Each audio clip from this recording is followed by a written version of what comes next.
பம்பர விளையாட்டுல சுருட்டை ஊற விட்டுக்கிட்டு இருந்தான். பசங்க எல்லாம் கதற ஆரம்பிச்சாங்க. பம்பர விளையாட்டுல சுருட்டை அடிச்சுக்க ஆளே இல்ல அப்படின்னு அவன் நினைச்சிட்டு இருந்த நேரத்துல பசங்களை காப்பாத்த ஒருத்தன் காலடி எடுத்து வச்சான். அவன் வந்த நேரம் காட்டு தீயே பத்திக்குச்சு.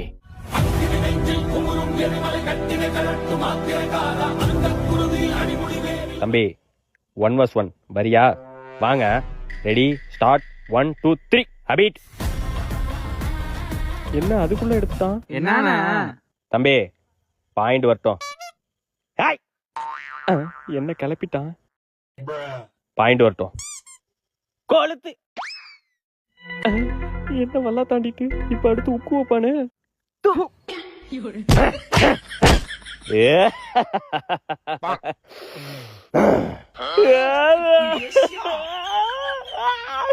Hero sir, hero sir. தம்பி 1 vs 1 வரியா?